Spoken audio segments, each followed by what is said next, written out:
सामाजिक न्याय व विशेष सहाय्य विभागाच्या वतीने पुरस्कार वितरण सोहळा या ठिकाणी संपन्न होतोय। सगळ्यांनी शांत राहा, सगळ्यांना पुरस्कार मिळणार आहेत। एकही पुरस्कारापासून वंचित राहणार नाही, सगळ्यांना पुरस्कार होय। आजच्या या कार्यक्रमाला उपस्थित आपले उपमुख्यमंत्री अजितदादा पवारजी, क्रीडा व युवक कल्याण मंत्री संजय बनसोडेजी, आमदार किशोर जोरगेवार, आमदार ज्ञानेश्वर म्हात्रे, आपले भरतशेठ गोगावले, लक्ष्मण डोबळे, सुमन भांगे, ओमप्रकाश बकोरिया, व्यासपीठावरील सर्व सन्माननीय मान्यवर आणि ज्यांना पुरस्कार मिळणार आहे हे सर्व पुरस्कार्थी, सर्व सन्मानमूर्ती, या सगळ्यांचं मी मनापासून अभिनंदन करतो। सगळ्यांना मी शुभेच्छा देतो। आणि स्वराज्यजननी जिजाऊ माँसाहेब, स्वराज्य संस्थापक छत्रपती शिवाजी महाराज, धर्मवीर संभाजी महाराज आणि त्याचबरोबर क्रांतीसूर्य आपले महामानव भारतरत्न डॉक्टर बाबासाहेब आंबेडकर, महात्मा ज्योतिबा फुले, सावित्रीबाई फुले या सर्वांना वंदन करतो। महाराष्ट्र ही समाज सुधारकांची भूमी आहे, संतांची भूमी आहे, साहित्यिकांची भूमी आहे, कर्तृत्ववानांची भूमी आहे। आणि म्हणून कुठल्याही सुधारणेचं बी पहिलं महाराष्ट्रात पेरलं जातं आणि मग त्याचा वटवृक्ष होतो। हा इतिहास, ही परंपरा आपल्या महाराष्ट्राची आहे। आणि म्हणून त्या सुधारणा समाजाच्या सर्व स्तरावर पुढे स्वीकारल्या जातात, असा आपला हा महाराष्ट्र आहे। आज सामाजिक न्याय आणि परिवर्तनाची बीज रुजवणाऱ्या सर्व व्यक्तींचे ऋण फेडण्याचा हा कार्यक्रम आहे, एक प्रयत्न आहे। समाजातील वंचित, दलित, शोषित आणि विकासाच्या मुख्य प्रवाहापासून दूर असलेल्या उल्लेखनीय काम करणाऱ्या व्यक्तींचा आज या ठिकाणी गौरव होतोय आणि अनेक संस्थांना देखील हा पुरस्कार देण्यात येतोय। त्याबद्दल मी पुन्हा एकदा आपल्या सगळ्यांचं मनपूर्वक या राज्याचा मुख्यमंत्री म्हणून अभिनंदन करतो। खरं म्हणजे गेले 4 वर्षाचे पुरस्कार प्रलंबित होते। 393 पुरस्कारांचं वितरण इथं होणार आहे आणि 4 वर्ष या पुरस्कारांचं वितरण झालं नव्हतं। सुरुवातीचा काळ थोडासा आपण पाहिला कोविडचा होता, परंतु आपल्या सर्वांचा सन्मान करण्याचं भाग्य आम्हाला लाभणार होतं, म्हणून सरकार आपण नवीन स्थापन केलं आणि आपल्याला हे आजचे पुरस्कार वितरित होत आहे। आम्ही भाग्यवान आहोत की समाजातल्या विविध क्षेत्रामध्ये चांगलं काम करणारे जी व्यक्तिमत्व आहेत त्यांना या पुरस्काराने सन्मानित केलं जात आहे। खरं म्हणजे यामुळे जे चांगलं काम करतात त्यांच्या पाठीवर शाबासकीची थाप देण्याचं काम आपला सामाजिक न्याय विभाग करतोय। यामुळे प्रेरणा दुसऱ्याला मिळते, ऊर्जा मिळते आणि अनेक लोक समाजामध्ये चांगलं काम करू लागतात आणि त्यामुळेच खऱ्या अर्थाने समाजात चांगलं काम करणाऱ्यांची संख्या वाढते, पर्यायाने समाजाला त्याचा फायदा होतो। खरं म्हणजे 2.5 वर्षाच्या काळातलं सरकारही आपण पाहिलेलं आहे आणि त्यावेळेस देखील पुरस्कार द्यायला पाहिजे होते, परंतु ठीक आहे, आता मी काय राजकीय बोलू इच्छित नाही, परंतु गेले 2.5 वर्ष आपलं सरकार स्थापन व्हायच्या अगोदर सगळे सण, उत्सव, पुरस्कार, सगळे चांगले प्रकल्प बंद होते, बंद पाडले होते, स्पीड ब्रेकर होते, सगळं बंद। पण आम्ही सरकारमध्ये आल्यानंतर हे आपल्या सर्वांचं सरकार, सर्वसामान्यांचं, शेतकऱ्यांचं, गोरगरिबांचं, माता भगिनींचं सरकार स्थापन झाल्यानंतर हे सगळे स्पीड ब्रेकर आम्ही हटवले। पहिलं तर सण उत्सवावरची बंदी आम्ही काढून टाकली। सगळ्यांनी मन मोकळेपणाने, अगदी मोकळा श्वास घेऊन या राज्यामध्ये आपली परंपरा, आपली संस्कृती पुढे नेली पाहिजे, जोपासली पाहिजे, ही भावना ठेवून आम्ही ते काम केलं। आणि त्याचबरोबर प्रकल्पांना देखील चालना दिली। आज आपण पाहत आहे मुंबईसह राज्यामध्ये अनेक विकास प्रकल्प सुरू आहेत आणि म्हणून पुरस्कारांचा देखील बॅकलॉग जो आहे हा भरण्याचं काम आज या ठिकाणी होत आहे. खरं म्हणजे मगाशी म्हटल्याप्रमाणे आपल्या राज्याला संतांची आणि राष्ट्रसंतांची महान परंपरा लाभलेली आहे. महाराष्ट्रातील सामाजिक न्यायाच्या क्षेत्राचा पायाभरणीच या महान विभूतींनी केलेली आहे आणि त्यावरच आपल्या राज्यानं सामाजिक न्यायाचे आणि अनेक क्रांतिकारी पावलं टाकली आहेत. खरं म्हणजे राजर्षी शाहू महाराज हे आरक्षणाचं जनक त्यांना म्हटलं जायचं. बाबासाहेब आंबेडकर आपले ते आज या डॉक्टर बाबासाहेबांनी समता, बंधुता आणि एकता या तत्वांच्या पायावर भारतीय संविधानाची निर्मिती केली. बाबासाहेबांनी आपली घटना लिहिली. आपल्या देशाची घटना जगात सर्वोत्तम असली पाहिजे असा बाबासाहेबांचा प्रयत्न होता. तो बाबासाहेबांनी करून दाखवला. आणि म्हणून मगाशी दादा म्हणाले जब तक सूर्य चंद्र है तोपर्यंत संविधान कोणी बदलू शकणार नाही, ही वस्तुस्थिती आहे. कारण बाबा साहेब का संविधान तो है भारत की शान.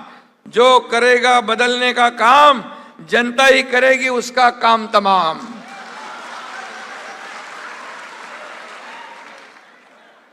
आणि म्हणून संविधान या देशाची शान आहे, संविधान या देशाचा मान आहे आणि डॉक्टर बाबासाहेब आंबेडकर आपल्या प्रत्येकाचा अभिमान आहे. त्यामुळे काही चिंता करू नका. हे रोज दरवेळेला निवडणुका आल्या की असं करतात की बदलणार, मुंबई तोडणार, हे सगळं आता लोकांना तोंडपाठ झालेलं आहे. बाबासाहेबांच्याच घटनेवर आपल्या देशाचा कारभार सुरू आहे. मोदी साहेब देखील अतिशय अगदी बाबासाहेबांच्या घटनेवर त्यांच्या राज्यात देशाचा कारभार करतायत. आपल्या राज्याचा कारभार देखील बाबासाहेबांच्या घटनेवर आहे. आणि बाबासाहेबांनी जी लोकशाही आणली त्यामुळेच खऱ्या अर्थाने एक सर्वसामान्य कुटुंबातला माणूस या देशाचा प्रधानमंत्री होऊ शकतो. एका शेतकऱ्याच्या कुटुंबातला साधा माणूस, गरीब माणूस या राज्याचा मुख्यमंत्री होऊ शकतो. हे केवळ आणि केवळ बाबासाहेबांच्या घटनेमुळे. त्यामुळे आपण चिंता काय करू नका. बाबासाहेब आपल्या सगळ्यांचं एक आदर्श स्थान आहे आणि म्हणून मी याच्यामध्ये काही डिटेलमध्ये जात नाही. मगाशी भांगे साहेबांनी सगळं सांगितलेलं आहे.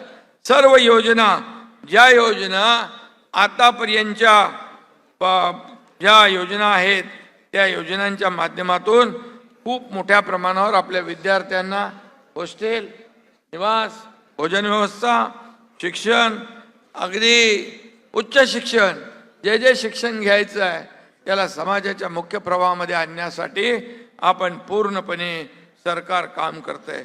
मी फक्त 2-3 विषय सांगतो. प्री मॅट्रिक, पोस्ट मॅट्रिक शिक्षण फी, परीक्षा प्रतिपूर्ती या शिष्यवृत्तीच्या योजनांसाठी 2,462 कोटी रुपयांची तरतूद आपल्या सरकारने केलेली आहे. आणि मगाशी सांगितलेलं ऊसतोड कामगार महामंडळाला देखील 1,000 कोटीचं भांडवल दिलंय.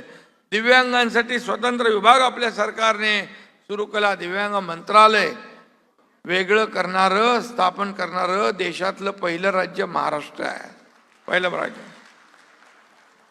आणि सफाई कामगारांना देखील लाड समितीच्या शिफारशी आपण लागू करतोय. आणि त्याचबरोबर अनेक इथं मी आपल्याला सांगू इच्छित नाही, खूप अशी कामं केली आपण. बार्टीप्रमाणे सारथी, महाज्योती, आता आरटी केलं आपण. आणि त्यामुळे सर्वसामान्य तळागाळातल्या आपल्या शिक्षा मुलांना वंचित राहू नये.